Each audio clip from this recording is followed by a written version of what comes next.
کہ اگر ماں باپ نیک ہوں تو اولاد پر اس کا کتنا خوبصورت اثر پڑتا ہے. شیخ عبد القادر جیلانی 5 سال کی عمر ہے, مدرسے جاتے ہیں, قاری صاحب نے کہا پڑھو بسم اللہ, آپ نے بسم اللہ الرحمن الرحیم پڑھ کر زبانی 18 پارے سنا دیے. قاری صاحب حیران ہیں, پہلی بار بچہ مدرسے آیا ہے, 18 پارے کیسے یاد کر لیے؟ کہا اور بھی تو پڑھو نا. کہا اتنے یاد ہیں. کہا کہاں سے یاد کیے؟ کہا میری ماں 18 پاروں کی حافظہ تھی, میں ماں کے پیٹ میں تھا, وہ تلاوت کرتی تھی, میں پیٹ میں قرآن یاد کر لیتا تھا.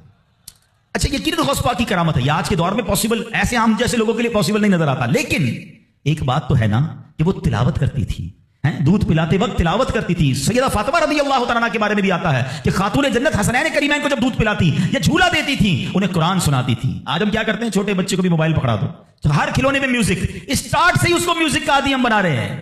تو میری مائیں, میرے بھائی, اگر آپ اپنے بچوں کو نیک دیکھنا چاہتے ہیں تو غوث پاک کی سیرت سے سیکھو کہ ماں باپ نیک تھے, اللہ نے اولاد کو کیسا بنا دیا. تو اگر میں اور آپ چاہتے ہیں, آج بیان تو ہو رہا ہے نا کہ ماں کے سالے ثواب کرنا ہے, ماں کی خدمت کرنی ہے, لیکن بچے کو دین کے قریب لاؤ گے تو آپ کی خدمت کرے گا نا. آج کل تو دنیا کے اتنا حوالے کر دیا ماں باپ نے کہ بعد میں خود اپنے بچوں سے ڈر لگ رہا ہوتا ہے. ارے باپ رے باپ, میرا بچہ بڑا آفیسر ہے, میرا بچہ بڑا ڈگری ہولڈر ہے, وہ فلاں ادارے میں کام کرتا ہے, اس کو برا لگ جائے گا. ارے تف ایسی اولاد پر جس سے ماں باپ بات کریں تو انہیں ڈر لگے کہ بیٹے کو برا لگ جائے گا. اپنے بیٹے کو دیندار بناؤ, انشاءاللہ اگر آپ کا بیٹا صحیح معنوں میں دیندار بن گیا, عالم بنا, مفتی بنا, یا بے شک اچھی کتابیں پڑھ کر قرآن و حدیث پڑھ کر اچھا مبلغ بن گیا, اس بیٹے کو ڈر لگے گا کہیں ماں باپ کو برا نہ لگ جائے. یہ فرق ہوتا ہے. بچہ دین سیکھے تو اب بچہ ماں باپ کا ادب کرتا ہے. تو بہرحال اگر ہم چاہتے ہیں کہ ہماری اولاد ہماری زندگی میں بھی ہماری فرما بردار رہے اور ہمارے مرنے کے بعد بھی ہمارے لیے صدقہ جاریہ بنے, تو ہمیں خود بھی نیک بننا ہوگا اور اپنے بچوں کو نیک ماحول سے وابستہ کرنا ہوگا. سبحان اللہ. غوث پاک رضی اللہ تعالیٰ کی سیرت کو دیکھیں. ماں کو کہتے ہیں ماں بغداد جانا ہے. کیوں جانا ہے؟ گھومنے پھرنے نہیں, علم دین سیکھنے. کیسی ماں تھی؟ آپ کہتی بیٹا جاؤ, اب محشر کے دن ملاقات ہوگی. یہاں تو 3 دن کے قافلے میں لوگ نہیں بھیجتے اپنے بچوں کو, آپ پکنک کے لیے بھیج دیں گے دوستوں کے ساتھ. ہم نے دیکھا کچھ لوگوں کے بچوں دین کی طرف آنے لگے, ان کو روکا, اور بعد میں وہی بچہ جب نشے اور برے کاموں میں پڑ گیا تو باپ سر پکڑ کے بیٹھا ہے کہ یار میں نے دین سے تو دور رکھا, اب ایسی صحبت مل گئی کہ بچہ ہاتھ سے چلا گیا. اپنے بچوں کو اب تو دعوت اسلامی کے مدنی ماحول میں اجازت بھی مل گئی ہے کہ والد اپنے بچے کو خود مدنی قافلے میں بھی لے کر آ سکتا ہے. پہلے ہم نے ایک ایج لمٹ رکھی تھی, مگر والد یا بڑے بھائی کے لیے اجازت ہے کہ اپنے چھوٹے بیٹے کو یا چھوٹے بھائی کو بھی وہ مدنی قافلے میں لائے. تو اپنے بچوں کو مدنی قافلے میں خود لے کر آئیں. آپ آئیں گے تو وہ بھی آ جائیں گے. 3 دن 12 دن 30 دن یہ تربیت ہوگی ان کی, اور وہ جتنی نیکی کی طرف جائیں گے اتنا انشاءاللہ آپ کی فرما برداری کی طرف آئیں گے, آپ کے لیے صدقہ جاریہ بنیں گے. تو سبحان اللہ, غوث پاک کی والدہ نے روکا نہیں بلکہ کہا جاؤ بیٹا محشر میں ملاقات ہوگی. مگر نصیحت کیا کی؟ ہر حال میں سچ بولنا. اور سبحان اللہ کیسا سچ بولا تھا. ڈاکو نے حملہ کیا تھا نا, سارا مال بھی واپس کر گئے اور ڈاکو توبہ بھی کر گئے. کیوں؟ کہ آپ نے ڈاکوؤں کے سامنے بھی سچ بولا. سچی زبان سے جو بات نکلتی ہے نا وہ اثر رکھتی ہے. تو یہ ماں کی تربیت تھی نا. تو اللہ پاک ہم سب کو اپنے ماں باپ کا ادب بھی نصیب فرمائے, اور جو ماں باپ مجھے سن رہے ہیں اللہ کرے کہ ہم اپنے بچوں کی اچھی تربیت کرنے میں بھی کامیاب ہو جائیں. بچوں کی اچھی تربیت کریں, وہ زندگی میں بھی آپ کے لیے دعائیں کریں گے. ہاں آپ کو پتا ہے بچہ جس کا نمازی ہو, کیا پیارا دین ہے ہمارا. یقین کریں ماں باپ خالی بچے کو نیک بنا دیں, پھر دیکھو بچہ آپ کے لیے کیسا کام کرے گا. آپ دیکھیں ہر نماز میں بلکہ ہر قاعدہ آخرہ میں وہ آپ کے لیے دعا کرتا ہے. اور کیسے دعا کرتا ہے؟ قبلہ رو با وضو بیٹھ کر. کیا کہتا ہے؟ ربنا اغفر لی ولوالدی وللمؤمنین یوم یقوم الحساب. فجر پڑھ رہا ہے 2 بار آپ کے لیے دعا کی, اور کس حالت میں کی؟ با وضو قبلہ رو بیٹھ کر. ظہر پڑھ رہا ہے, سنتوں میں دعا کی, فرض میں دعا کی, پھر سنتوں میں دعا. آپ کیلکولیٹ تو کرو, اگر بس کچھ نہ کروں, اپنے بچے کو زندگی میں 5 وقت کا پابند نمازی بنا دوں, میرے مرنے کے بعد بھی وہ نماز پڑھتا رہے. ارے نہ ہے میری قبر پر, روز نماز پڑھے گا, اتحیات میں بیٹھے گا, دعا کرے گا اللہ میرے ماں باپ کی بخشش فرما دے. کتنا خوبصورت مذہب ہے ہمارا, کتنا پیارا دین ہے. تو اے میرے پیارے اسلامی بھائیوں, آج یہ پیغام لے جاؤ, اولاد ایسی بنا کے جانا ہے کہ میرے زندگی میں بھی مجھے میرا بیٹا دعائیں دے, میری اولاد مجھے دعائیں دے, میری خدمت بھی کرے, اور مرنے کے بعد بھی میرے لیے صدقہ جاریہ کا باعث ہو. مگر وہ جب ہو سکے گا جب ہم خود نیک بنیں گے, اپنے بچوں کو نیک بنائیں گے. اور سبحان اللہ, یہاں پر دعوت اسلامی کا ماحول ہمارے سامنے ہے جو خواتین کے لیے بھی رہنمائی کے لیے خوبصورت پروگرام رکھتا ہے. ہماری بہنوں کے لیے مدرسے موجود ہیں, جامعۃ المدینہ موجود ہیں, اسلامی بہنوں کے اجتماعات موجود ہیں, ہمارے اسلامی بھائیوں کے ہفتہ وار ویکلی اجتماعات وہ موجود ہیں. قرآن سے محبت کیجیے, قرآن سیکھیے تو صحیح کہ کیسے پڑھنا ہے, تو خود بھی اور اپنے بچوں کو بھی قرآن پڑھائیے. تو اب جو بڑے ہو گئے ہیں, دعوت اسلامی دیکھیں کتنا پیارا پلان رکھتی ہے کہ جو بچے ہیں وہ مدرسہ المدینہ جو بچوں کے اس میں داخلہ لے لیں, اور جو بڑے ہیں جو مدرسوں میں دن میں نہیں جا سکتے, جاب کرتے ہیں, کاروبار کرتے ہیں, تو آپ کی آسانی کے لیے تقریباً کراچی کی مسجدوں میں, بلکہ اگر مجھے دنیا میں کہیں بھی سن رہے ہیں, الحمدللہ دعوت اسلامی والوں سے رابطہ کریں.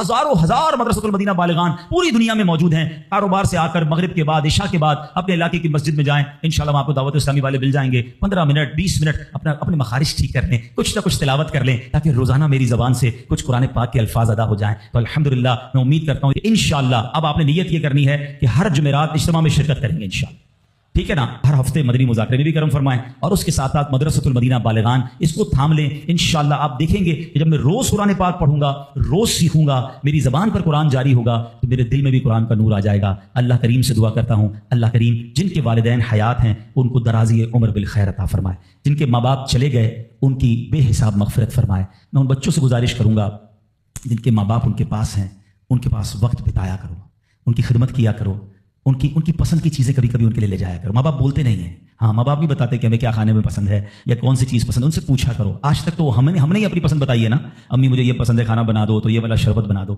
اپنی ماں سے پوچھو، اپنے والد سے پوچھو، اور معلوم ہو جانا کبھی کچھ۔ ایک اور مزے کی بات، ماں باپ کبھی بھی مہنگی چیز نہیں بتائیں گے، کوئی پان وان کھانا ہوگا، کوئی شربت پینا ہوگا، کسی قسم کی کوئی آئس کریم کھانی ہوگی، کبھی کبھی ان کے لیے وہ کھانا لے جایا کرو۔ یقین کریں جن کے چلے گئے نا اب ان کو اپنے ماں باپ کی وہ ساری باتیں یاد آتی ہیں، اور اب بات بھی کرنی ہوتی ہے تو قبرستان جانا ہوتا ہے۔ تو اگر تمہارے پاس تمہارے ماں باپ ہیں نا تو ان کے ساتھ بیٹھو، ان کی دعائیں لو۔ یہ وہ ہستیاں ہیں جن کو محبت سے دیکھو گے تو مقبول حج کا ثواب ہے۔ بعض اوقات کچھ لوگ اس سے وہ ہوتے ہیں نا کہ یار مجھے ویل چیئر چلانی پڑتی ہے تو مجھے دوائی کے لیے لے جانا پڑتا ہے، یا بعض اوقات کپڑے وپڑے دھلانے پڑتے ہیں یا واش روم لے جانا پڑتا ہے۔ تم لکی ہو، ہاں بھاگ جاگ گئے ہیں، ورنہ کئیوں کے ماں باپ نے تو موقع ہی نہیں دیا خدمت کا، وہ ہماری خدمت کرتے کرتے چلے گئے۔ اگر آج کسی بچے کو ماں باپ کی خدمت کا موقع ملا ہے نا، اور کبھی ایسا موقع ملے نا کہ آپ کے پیسے ماں باپ پر خرچ ہوں، تو سمجھ لو تمہارے بھاگ جاگ گئے۔ ارے انہوں نے ساری زندگی مجھ پر خرچ کیا اور اب میرے پیسوں کے نصیب جاگے کہ کچھ ماں باپ پر خرچ ہو جائیں، لیکن جب ماں باپ پہ خرچ کرنے کی باری ہوتی ہے تو ایسے بھی بدبخت ہیں جو کہتے ہیں یہ میرے ہیں تمہارے تھوڑی ہیں، میں نے کمائے ہیں۔ اللہ اکبر! سوچو جب میں پیدا ہوا تھا، آپ پیدا ہوئے تھے، ہم بے لباس تھے، میرا باپ کہتا تیرے پیسے کہاں ہیں، تو جان تیرا کام جانے دے، میں تو ننگا ہی رہ جاتا نا۔ اگر مجھے کھانا نہ کھلاتے، میری انگلی پکڑ کر نہ چلاتے، مجھے پڑھاتے نہ، لکھاتے نہ، مجھے سمجھاتے نہ، مجھے کھلاتے نہ، ایک ایک چیز والد اور والدہ نے ہم پر خرچ کی ہے۔ والدہ خدمت کرتے رہی، باپ پیسے خرچ کرتا رہا، اور جب ہماری باری آئی خدمت اور پیسے خرچ کرنے کی تو اب